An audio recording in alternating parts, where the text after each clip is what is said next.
श्री ओम नमो भगवते वासुदेवाय।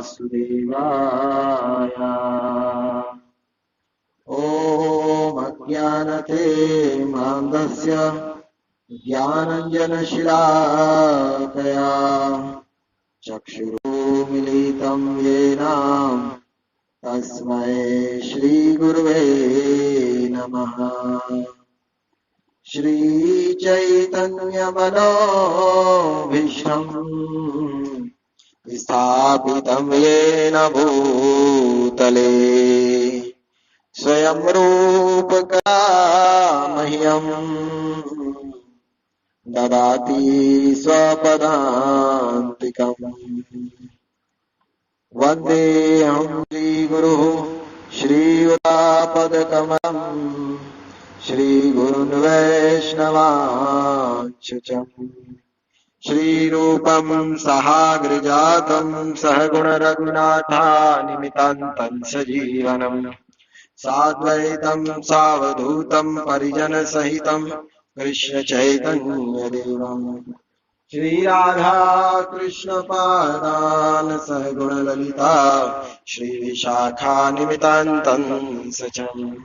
हे कृष्ण करुणा सिंधु दीनबंधु जगत्पते गोपीश गोपीकांत राधाकांत नमोस्तुते। तप्त कांचनं गौरांगी राधे वृंदावनेश्वरी वृषभानुसुते देवी प्रणमाम्य हरिप्रिया। वाञ्छाकल्पतरुभ्यश्च कृपा सिन्धुभ्यैव च पतितानां पावनेभ्यो वैष्णवेभ्यो नमो नमः। आराध्य भगवान् ब्रजेशतनयस् तद्धाम वृन्दावनम् रम्या काचिदुपासना ब्रजवधूवर्गेण या कल्पिता। श्रीमद्भागवतं प्रमाणममलं प्रेमापुमर्थो महान् श्रीचैतन्य महाप्रभु मतमिदं तत्रादना पराम्। जय श्री कृष्ण चैतन्य प्रभु नित्यानंद श्री अद्वैत गदाधरा शिवासादि गौर भक्त वृंद। हरे कृष्णा कृष्ण कृष्ण हरे हरे हरे राम राम राम हरे हरे। हरे कृष्ण। आप सबों का बहुत बहुत स्वागत है इस भागवत कथा में। आज अमावस्या है, पितृपक्ष का अंतिम दिवस, और इसके ऊपर हम भगवान श्री कृष्ण की भागवत कथाओं का चर्चा कर रहे हैं। नित्यम भागवत सेवया, मनुष्य को चाहिए प्रति दिवस इस भागवत कथा रूपी अमृत का सेवन करे, जिससे कि ये हमारा जो जीवन है, जो भौतिक दशाओं की ओर मुड़ा हुआ है, ये भगवान की सेवा, भगवान की भक्ति की ओर मुड़ जाए। और उसके लिए एकमात्र उपाय यही है कि भगवान श्री कृष्ण की कथाओं का श्रवण किया जाए, भक्तों के चरित्रों का श्रवण किया जाए। तभी तो हम अपने बद जीवन से बाहर उठकर आध्यात्मिक धरातल पर पहुंच सकते हैं। अब आप कहोगे भैया ये आध्यात्मिक धरातल क्या है? हम इस शरीर में रहते हुए भी आध्यात्मिक अर्थात भगवान के जगत में जो स्थिति होती है जीवों की, वो प्राप्त कर सकते हैं। वो कैसे और कैसी स्थिति होती है जीवों की? भगवान के जगत में अर्थात वैकुंठ धाम में जीव सतत भगवान की सेवा में लगा रहता है, और वही स्थिति हम यहां पर भी भौतिक जगत में भी भगवान की सतत सेवा करके प्राप्त कर सकते हैं। उसके लिए हमें सतत श्रवणम कीर्तनम, भगवान के बारे में सुनना और कृष्ण के नामों का जप करना, इन विधियों का पालन करना पड़ेगा। और जो गुरु ने आदेश दिए हैं 4 नियमों का पालन करना, प्रतिदिन 16 मालाओं का जप करना। सबसे पहले श्रवणम है। तो हम श्रवण कर रहे थे कि हिरण्यकशिपु ने अपने पुत्र को बहुत डांटा और बहुत सारे अपशब्द कहे और इतना क्रोधित हुआ कि अपने ही पुत्र को मार डालने का आदेश दे दिया। और कैसे आदेश दिया, उदाहरण देता है हिरण्यकशिपु। अरे जिस प्रकार आत्म संयमी अर्थात एक योगी जो आध्यात्मिक मार्ग पर आगे बढ़ना चाहता है परंतु इंद्रियां वश में नहीं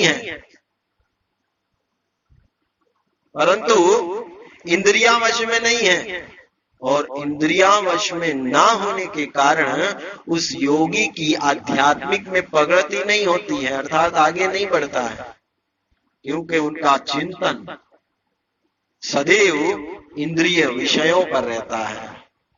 उसी प्रकार ये प्रहलाद मेरे मित्र के समान दिखता है कि ये मेरा बेटा है, परंतु ये मेरा शत्रु है, क्योंकि इसने भगवान विष्णु की शरण ले रखी है। इसलिए मैं आदेश देता हूं सैनिकों, इस लड़के को खाते समय खाने में विष देकर मार डालो, बैठते समय, अरे सोते समय हाथियों के पैरों तले कुचलवा दो, कोई भी उपाय करो, परंतु इसे मार डालो, जीवित नहीं छोड़ना है इसे, कैसा भी उपाय करके इसे मार डालो। श्रील प्रभुपाद कहते हैं हिरण्यकशिपु ने भक्त प्रहलाद को मारने का बहुत बहुत बहुत प्रयास कर रहे हैं। कहीं पर कहता है खाना जब खा रहा हो तो उसमें विष देकर मार दो इसे, अगर उससे भी बच जाए तो इसे उबलते हुए तेल में डाल दो ताकि ये पक के मर जाए। गर्म तेल होता है उबलता हुआ, उसके अंदर फेंक दो, और अगर वहीं से भी बच जाए तो इसे पागल हाथियों के पैरों के नीचे डाल दो, वहां पर मर जाए। वहां पर भी नहीं मरता तो हिरण्यकशिपु ने कहा इस बालक को विष देकर मार डालो, जहर दे दो। इस प्रकार हिरण्यकशिपु ने अपने 5 वर्ष के लड़के, 5 वर्ष के बालक के ऊपर बहुत बहुत प्रयास किया मारने का। निश्चय कर लिया कि मार ही डालना चाहिए, इसीलिए भक्त प्रहलाद के ऊपर बार बार आक्रमण करते रहे, करने का आदेश दिया। यही भक्तों, लेकिन उस समय भी देखिए, अभी विचार करने की बात है, उस समय भी भक्त प्रहलाद विचलित नहीं हुए कि मेरे पिताजी ने मुझे मारने का आदेश दे दिया, डरे नहीं। उस समय भी भक्त प्रहलाद हृदय में भगवान विष्णु का चिंतन कर रहे थे, कृष्ण का चिंतन कर रहे थे। सततम कीर्तियन्तो माम यतंत्रस्य दृढ़ता, बड़े दृढ़ता के साथ प्रेम भरे भाव से कृष्ण का चिंतन कर रहे हैं। मन में भगवान के लिए धन्यवाद है और प्रामाणिक मौजूदा स्थिति, इस समय जो स्थिति है उसके लिए भी भगवान को धन्यवाद करके उनका स्मरण कर रहे हैं। ये भक्त की स्थिति है। किसी भी परिस्थिति क्यों ना हो, भगवान को नहीं भूलते हैं। अब हिरण्यकशिपु का जब आदेश मिला तो सैनिकों, जो हिरण्यकशिपु के सैनिक थे, बड़े बड़े बाल थे उनके, बड़े विकराल टेढ़े मुंह थे उनके, भयानक उनकी दुर्दशा थी, उनकी दशा भयानक थी, देखने में ऐसा कि डर जाए, और हाथों में त्रिशूल लिए हुए थे, और त्रिशूल को हाथों में लेकर चिल्लाने लगे, मार डालो इस लड़के को, टुकड़े टुकड़े कर दो, बचने ना पाए, इसे त्रिशूल से बींध डालो। इस प्रकार कहते कहते भक्त प्रहलाद के ऊपर प्रहार करने लगे त्रिशूल का।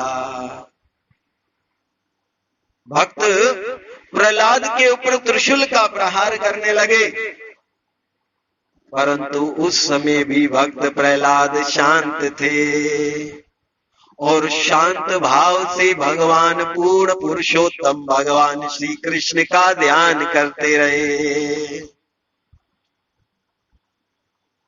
यहां पर एक बात ध्यान देने की है, प्रहलाद महाराज सतत भगवान का ध्यान करते हैं। एक क्षण भी ऐसा नहीं आया कि प्रहलाद के मन से भगवान भूल गए हो, ऐसा नहीं आया। हर एक क्षण प्रहलाद महाराज भगवान का स्मरण करते रहे, करते रहे, करते रहे, और इस स्मरण के कारण क्या होता है, उस स्मरण के कारण भक्त इस भौतिक धरातल से हटकर आध्यात्मिक धरातल पर आ जाता है। विचार कीजिए, बड़ा सूक्ष्म पॉइंट है, बुद्धि को संभाल कर रखिए। कृष्ण का चिंतन करते करते करते भक्त की इंद्रियां शुद्ध हो जाती हैं, और शुद्ध होने के कारण उसका जो ध्यान है, उसका जो नाम जप है, वो भौतिक धरातल पर नहीं रहता, सांसारिक तौर पर नहीं होता, वो प्रत्यक्ष आध्यात्मिक शक्ति के संरक्षण में आ जाता है। अर्थात अब भक्त के ऊपर 3 गुणों वाली माया काम नहीं करती। जिस प्रकार हम जैसे साधारण जीवों पर भगवान की माया शक्ति काम करती है और हमें कृष्ण से भुला देती है, हमें कृष्ण को भुला देती है, लेकिन भक्त सतत भगवान को याद करते रहने के कारण उस भक्त के ऊपर माया का प्रभाव हट जाता है, और भगवान की योग माया आध्यात्मिक शक्ति आ जाती है। और उस आध्यात्मिक शक्ति का कार्य है उस भक्त को सतत भगवान को याद रखवाना, कभी ना भुलाना। अब प्रहलाद की स्थिति ये हो चुकी है, त्रिशूल से मारा जा रहा है, डर नहीं लगा। अब देखिए 5 साल के लड़के को यदि आप थप्पड़ भी मारे, उन्हें हाथ भी दिखाएं, तो वो डर जाता है, अरे मुझे मारेंगे, ये भैया मारेंगे, पापा मारेंगे, ये मारेंगे, ऐसे करके डर जाता है। परंतु 5 वर्ष के लड़के हैं, बड़े बड़े राक्षस, भयानक राक्षस, अरे जिनको देखकर ही डर लगे, वो त्रिशूल लेकर आज प्रहलाद के सामने खड़े हैं। प्रहलाद डर नहीं रहे हैं, हृदय में मन में भगवान श्री कृष्ण का चिंतन करते हुए कृष्ण कृष्ण कृष्ण कृष्ण कृष्ण स्मरण कर रहे हैं। और फिर क्या हुआ, उनके ऊपर इन त्रिशूलों का कोई प्रभाव नहीं पड़ा। नारद जी कहते हैं, ऐसा व्यक्ति जिसके पुण्य कर्म नहीं है, जिसके कोई पुण्य कर्म नहीं है, यदि वो अच्छा कार्य करे तो उसे फल नहीं मिलेगा, क्योंकि पुण्य ही नहीं है। उसी प्रकार जब भक्त आध्यात्मिक धरातल पर भगवान के चिंतन में लीन हो जाता है तो उसकी रक्षा स्वयं भगवान करते हैं। अब जब वो मार रहे हैं तो प्रहलाद को कोई भी त्रिशूल का प्रभाव नहीं हुआ। प्रहलाद को ऐसे लगा जैसे वो त्रिशूल नहीं, पुष्पों की वर्षा प्रहलाद के ऊपर हो रही हो, जैसे कोई फूल बरसा रहा हो। वो त्रिशूल प्रहलाद के शरीर का बाल भी बांका नहीं कर सके। आपने त्रिशूलों को देखा होगा, यदि वो मारे जाएं तो मनुष्य के शरीर को भीन कर बाहर निकल जाते हैं, लेकिन जब प्रहलाद के ऊपर त्रिशूलों का प्रभाव किया गया तो प्रहलाद को लगा कि मानो पुष्पों की वर्षा हो रही हो, फूल बरस रहे हो, ऐसे लगा। जब क्यों लगा ऐसे?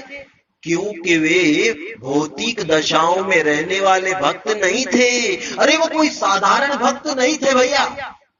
नारद जी कह रहे हैं वो कोई साधारण भक्त नहीं थे, वो तो पूर्ण पुरुषोत्तम भगवान श्री कृष्ण का सतत सेवा करने में व्यस्त रहते थे। और किन भगवान की सेवा करते थे? तो नारद जी कहते हैं जो अविकारी है, जिस भगवान में कोई विकार नहीं होता। अब ध्यान दीजिएगा, नारद जी यहां भगवान को अविकारी कहते हैं। अविकारी का अर्थ क्या होता है? जिसके अंदर कोई विकार ना हो, अर्थात कोई परिवर्तन ना हो। तो मायावादी लोग इस शब्द को खींच लेते हैं और कहते हैं देखो भगवान अविकारी है, अर्थात उनके अंदर कोई विकार नहीं, उनका रूप नहीं, रंग नहीं, ध्यान नहीं, कुछ नहीं, भगवान निराकार है। श्रील प्रभुपाद कहते हैं सावधान हो जाओ, अविकारी शब्द का अर्थ गलत लगा रहे हो। अविकारी का अर्थ है कि भगवान के अंदर कोई भौतिक विकार नहीं है, भगवान के अंदर काम नहीं, क्रोध नहीं, लोभ नहीं, मोह नहीं, मद नहीं, मत्सर्य नहीं। जो संसार के विकार है वो भगवान में नहीं होते। आध्यात्मिक धरातल पर तो भगवान रस का आस्वादन करते हैं, रस में स्वाद लेते हैं। विकार भगवान आध्यात्मिक जगत में रस का स्वाद लेने के लिए करते हैं। तो जिन पहला कहा अविकारी, अर्थात भगवान में कोई भौतिक विकार नहीं है, और फिर कहा जिन्हें भौतिक इंद्रियों द्वारा अनुभव नहीं किया जा सकता, उन भगवान को प्रहलाद ध्यान कर रहे हैं। अब इसका क्या अर्थ है कि भौतिक इंद्रियों से भगवान को नहीं जाना जा सकता। हाँ, शास्त्रों में भी एक ऐसा श्लोक है जिसमें कहते हैं श्री कृष्ण नामादि ना भवेत ग्राह्यम इंद्रिया सेवा उन्मुखे ही जीवादो स्वयमेव स्फुरत्यदा।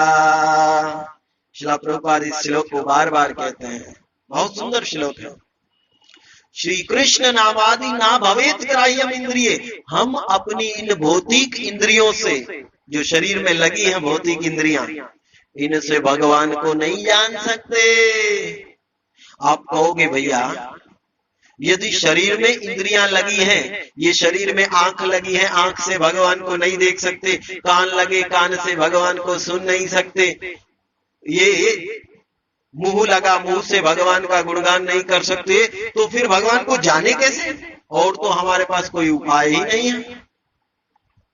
तो फिर वेद ने कहा ग्राह्यम इंद्रिय नहीं, सेवा उन्मुखे ही जीवा दो। अपनी इंद्रियों को भगवान की सेवा में लगाए रखो, लगाए रखो, लगाए रखो। धीरे धीरे धीरे कृष्ण का नाम जपते जपते जपते जपते आपकी इंद्रियां शुद्ध हो जाएंगी, और फिर शुद्ध इंद्रियों से भगवान को जान सकते हो। भौतिक इंद्रियों से भगवान को जान नहीं सकते, लेकिन उन इंद्रियों को शुद्ध तो कर सकते हो ना भैया, इतना तो उपाय है ना। शास्त्र ने कहा कि अपनी भौतिक इंद्रियों से नहीं जान सकते, आध्यात्मिक इंद्रियों से तो जान सकते हैं ना। तो पहले इंद्रियों को शुद्ध कर दो। अब तीसरा प्रश्न उठता है, इंद्रियों को शुद्ध कैसे करे? अथा श्री कृष्ण नामादि ना भवेत ग्राह्यम इंद्रिय सेवा उन्मुखे ही जीवा दो। भगवान की सेवा करते रहो, कृष्ण की सेवा करते रहो। फिर इंद्रियां शुद्ध होंगी, भगवान को जान जाएंगे। और तीसरा शब्द, पहला अविकारी, दूसरा दूसरा जो भौतिक इंद्रियों से नहीं जाने जा सकते, तीसरा जो भगवान संपूर्ण ब्रह्मांड की आत्मा है। भगवान सारे ब्रह्मांड की आत्मा है। आध्यात्मिक ब्रह्मांड की आत्मा तो है ही है, भौतिक ब्रह्मांड की भी आत्मा है भगवान। ये नारद जी कह रहे हैं। और नारद जी युधिष्ठिर महाराज को ये कथा सुना रहे हैं। जब असुरों ने मारने का प्रयास किया तो कोई भी प्रभाव नहीं पड़ा प्रहलाद के ऊपर। तो नारद जी कहते हैं कि युधिष्ठिर, जब भक्त प्रहलाद को मार डालने के असुरों के सारे प्रयास फेल हो गए तो दैत्यराज हिरण्यकशिपु भयभीत हुआ, और भयभीत होने के कारण उसे मारने का और उपाय ढूंढने लगा। हिरण्यकशिपु को थोड़ा भय लगा। क्यों भय लगा? अरे मेरे सैनिक इसे मार रहे हैं प्रहलाद को, प्रहलाद मरता नहीं, इसको कुछ होता नहीं, त्रिशूल इसको पार करते नहीं, अवश्य इसके ऊपर विष्णु की शक्ति कार्य कर रही है, तभी तो मर नहीं रहा है। कोई और उपाय देखना पड़ेगा जिससे कि प्रहलाद को मार सकूं। तो क्या उपाय देखना होगा? हिरण्यकशिपु कहता है,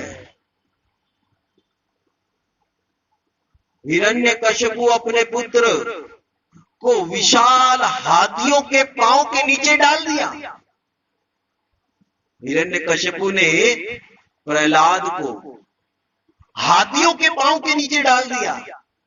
वो कैसे हाथी? वो हाथी जिन हाथियों को मदिरा पिलाई गई, हाथियों को शराब पिलाई गई, मदिरा पान करवाया गया और हाथी बिगड़ गए।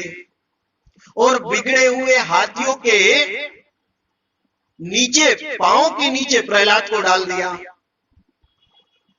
बिगड़े हुए हाथियों के पांव के नीचे प्रहलाद को डाल दिया। तो भगवान विष्णु वहां से देख रहे थे, भगवान कृष्ण देख रहे थे। भगवान ने गजराज गजानंद को कहा, हे गणपति, अपने हाथियों को जरा संभालो, मेरे भक्त प्रहलाद के ऊपर प्रहार ना करे।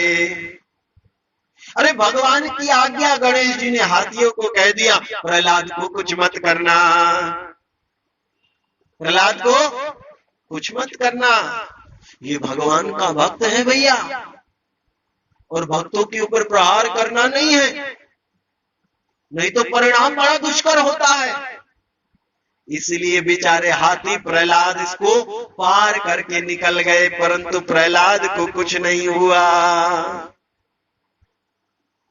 और फिर हिरण्यकशिपु को पता चला, अरे हाथियों के पांव से भी बच गया प्रहलाद। अब अरे बड़े बड़े भयानक सर्पों के बीच में छोड़ दिया। एक बहुत बड़ा जेल था, या बहुत बड़ा कैद खाना था, जेल था, जिसके अंदर सांप ही सांप भरे थे, जिसके अंदर सांप ही सांप भरे थे। उस सांप के पिटेरे में प्रहलाद 5 वर्ष के लड़के को छोड़ दिया। इतने सारे सांप, इतने सारे सांप। अरे पांव रखो तो सर्प, ऊपर देखो तो सर्प, नीचे देखो तो सर्प, दीवारों पर सर्प, सारे पूरा घर ही सर्पों से भरा। और उस सर्पों से भरे हुए घर में प्रहलाद को छोड़ दिया। कहा अब तो ये अवश्य मारा जाएगा, सांप डसेंगे प्रहलाद को, सर्प डसेंगे प्रहलाद को, और प्रहलाद मर जाएगा। हिरण्यकशिपु ने सोचा, परंतु वहां भक्त भगवान श्री कृष्ण देख रहे थे, और भगवान ने बलराम जी को कह दिया, क्योंकि बलराम जी कौन है? बलराम जी अनंत शेष हैं, सारे शेष, सारे नागों के राजा हैं बलराम जी, अनंत शेष। तो भगवान ने बलराम जी को कहा, भैया अपने सेवकों को कहो मेरे भक्त को कुछ मत करना।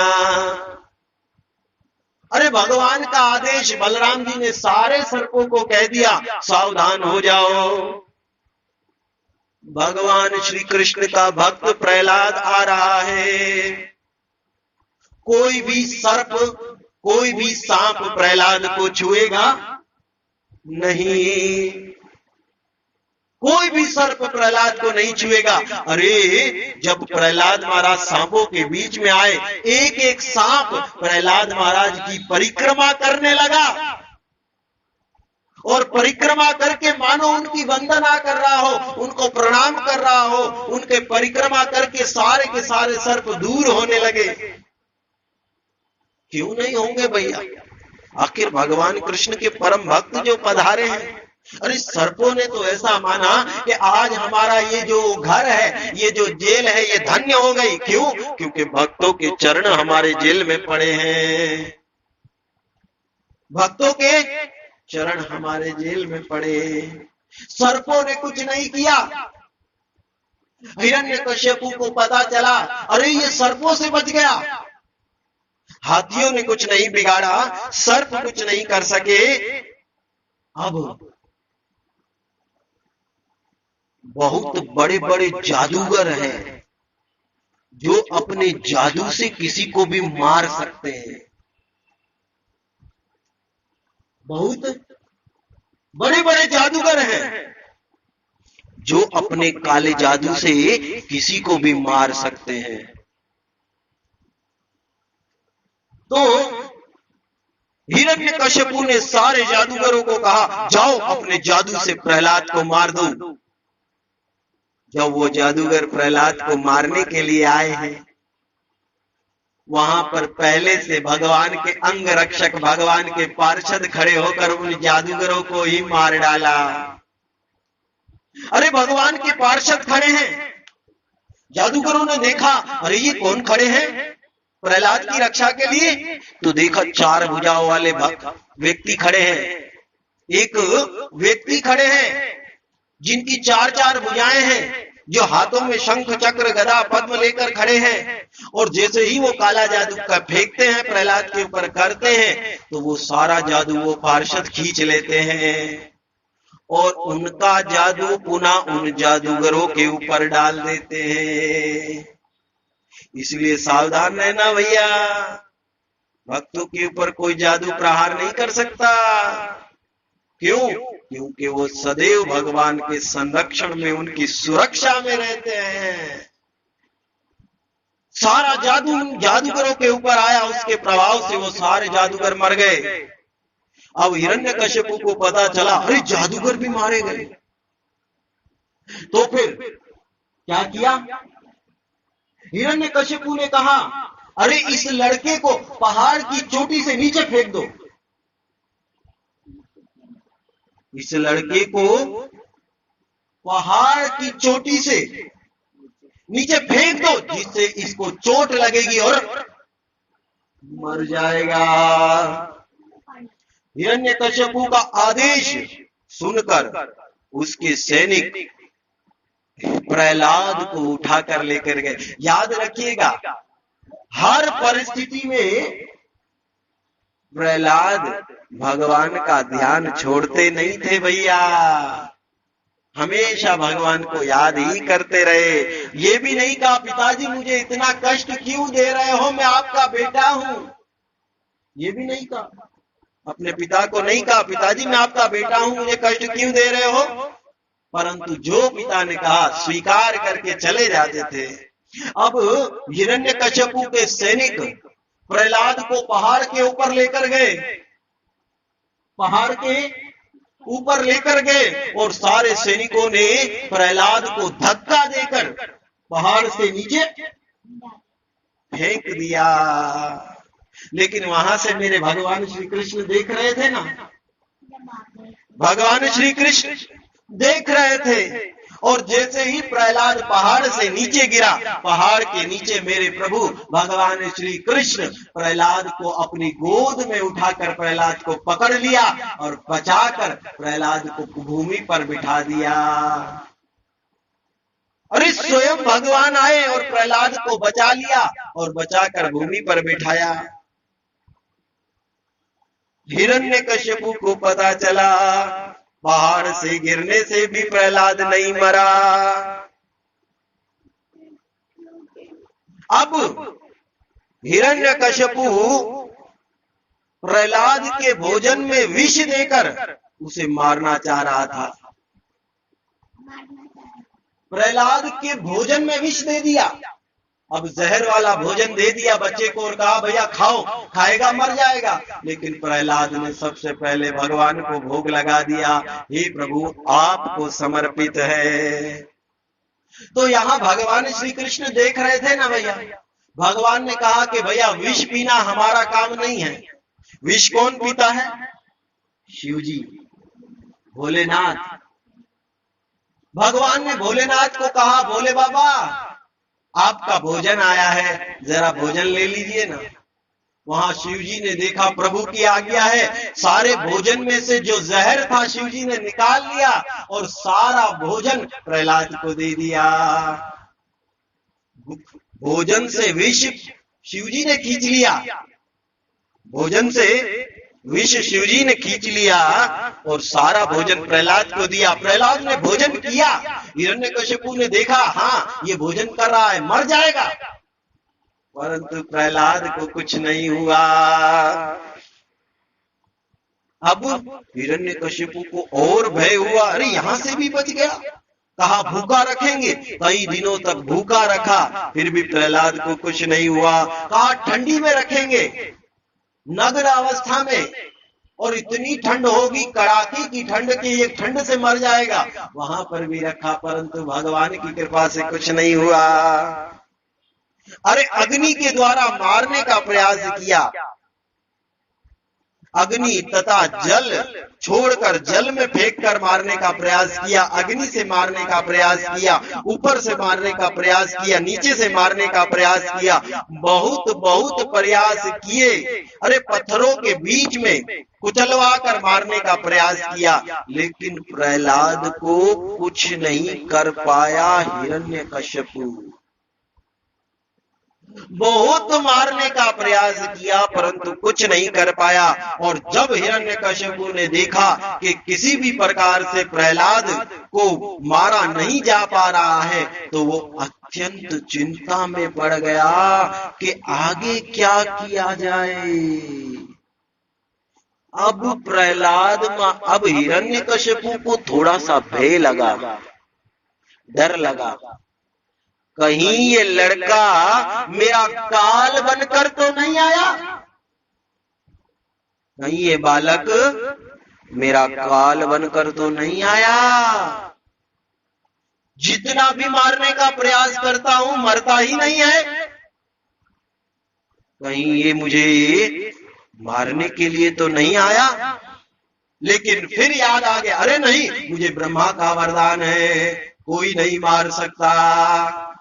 तो अब इस बालक को मारने के दूसरे उपाय देखते हैं। अब हिरण्यकश्यपु प्रहलाद को मारने के और अलग अलग उपाय ढूंढेगा। वो क्या उपाय है, आगे क्या करेगा, ये सारी कथाओं की चर्चा हम कल करेंगे। तो आप सबों का बहुत आभार, धन्यवाद, आपने इतनी श्रद्धा और प्रेम से इस कथा को श्रवण किया। अगर इसी कथा को आप दोबारा सुनना चाहते हो तो हमारे YouTube चैनल लक्ष्मीपति दास पर आप सब्सक्राइब कीजिए, ताकि यही जो कथाएं हैं जो लाइव आपको प्राप्त हो सके। और आप जो श्रवण करने के इच्छुक हैं, संसार में ऐसा नहीं है कि किसी व्यक्ति के हृदय में भगवत भक्ति या भगवत भावना नहीं है। हर एक व्यक्ति के हृदय में भगवान को प्रेम करने की भावना है, परंतु वो दबी हुई है। इसलिए जैसे दर्पण शीशे के ऊपर मिट्टी लग जाती है तो हम अपना चेहरा ठीक से देख नहीं सकते, उसी प्रकार भक्ति की भावना हर एक भक्त के ऊपर है, हर एक भक्त के हृदय में है, परंतु ऊपर धूल मिट्टी आ गई है, उनके हृदय के ऊपर मिट्टी आ गई है। तो उनकी हृदय की मिट्टी को हटाना है और उसके लिए उन्हें कथा सुनाना है। तो इसमें आप सब सहयोग कीजिए। जो इसको श्रवण करना चाहे, जो सुनना चाहे, उसे अवश्य सुनाइए, ताकि हृदय से मिट्टी हटे और वो भी कृष्ण से प्रेम करने लगे। श्री श्री राधा वृंदावन चंद्र भगवान की जय। पतित पावन श्री गौर निताय की जय। जगन्नाथ सुभद्रा बलदेव की जय।